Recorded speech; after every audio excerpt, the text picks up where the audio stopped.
In SOLIDWORKS 2011, routing has a ton of new functionality, so here goes.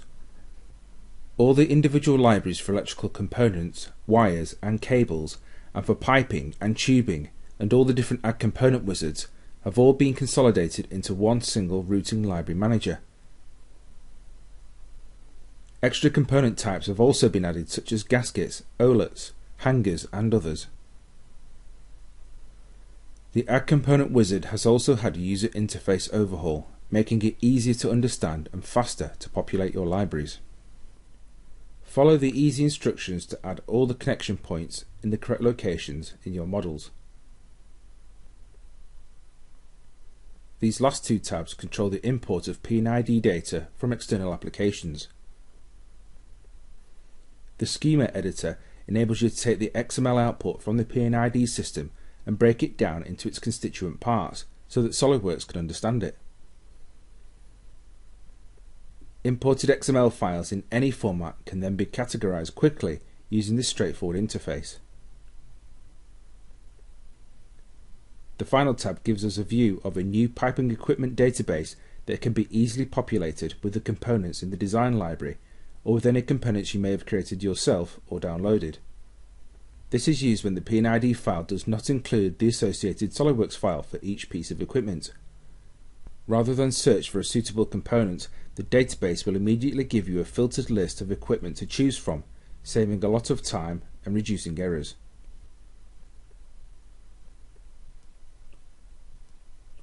Let's look at some changes in pipe routing. Most new pipe routes start by dragging and dropping a flange into the assembly. Now the flange has extra intelligence and can auto-size itself to the port or flange it is assembled to, so you don't need to guess each time or make measurements up front. All you need to select is the schedule. When creating a route, you can now specify a default weld gap size to be applied between all the pipes and flanges. We'll see how that works in a minute. Add another flange to the route, which again auto-sizes, and finish it off with auto route to connect the flanges. Pipe routing used to be a labour-intensive activity, but with all the automation tools now available in SOLIDWORKS, it takes no time at all. Just for completeness' sake, we'll add a reducer and finish the route. SOLIDWORKS of course checks the validity of the route and suggests any changes that need to be made. The weld gap can clearly be seen in the 3D pipe models, and the cut lists are accurate and always up to date. If you need to adjust any gaps individually, there's a button for that, and callouts for each joint. Some big usability improvements have been added when routing using the P&ID import capability. After loading the XML file, you get a real-time report listing not only which pipe routes have been completed successfully, but also the port numbers and pipe tags to help you get a clear understanding of what's left to do. Processing the Mix 1 pipe route automatically adds the correct size flanges to the correct ports and adds a guideline between the two. You no longer need to be in auto route to convert the guidelines, and a right mouse click will cycle through all the possible alternatives.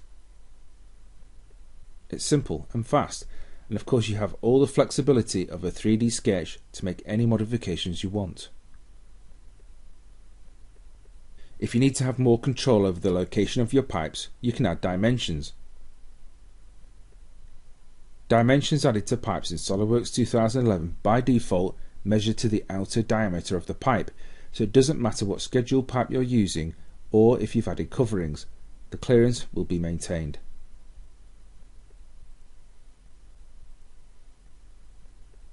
Let's add the next route, which needs a number of extra fittings to be assembled. Of course, it's not possible to add these fittings until the pipeline is placed, so a new dialog called Filtered Connections shows all the individual pipe sections without the fittings. This gives a clear understanding of where the pipes need to go. We can convert the guidelines like we did before, but we can't have pipes floating in space like that, so we'll undo the auto route and give it a helping hand using the line tool to partially construct the pipes.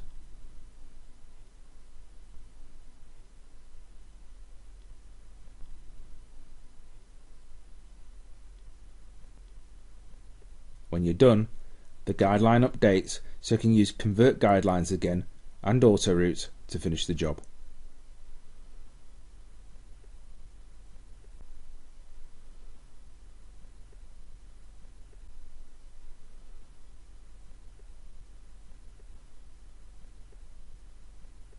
Now when we process the pipe route again, the pipe segment where the currently selected fitting needs to go is highlighted in green, so there's no confusion. The new branch added to the T causes the filter connection dialog to appear again, indicating that this needs one of the fittings in our list to be placed along that pipe segment. This valve needs to go on this green segment, but the next valve cannot be placed, so we'll just come out of that for a moment, convert the guidelines, and go back in to finish processing the pipe. Now the last two remaining valves can be placed. The orientation of a fitting can be set when the fitting is placed, but if you need to move them later, you can use the new Move Fitting with Triad command. This brings up the familiar triad and allows you to rotate it easily using the on-screen ruler to snap to. If we rotate this T-piece, a new guideline is added, letting you know that we've broken the line and it needs to be reattached. We'll just delete these three segments and attach the dangling pipe to the T. Easy. But what about the valve underneath the platform? It can't be reached. Using the Move Fitting with Triad, fittings can be pulled out of the pipeline. SOLIDWORKS lets you connect the broken pipes using all the slick tools we've just seen. This tool alone will save an enormous amount of time if extra equipment is assembled and pipes need to be rerouted around them. SOLIDWORKS routing is a powerful tool to help every designer in the power and process industries. And that's just the tip of the iceberg. Don't forget there's electrical routing too.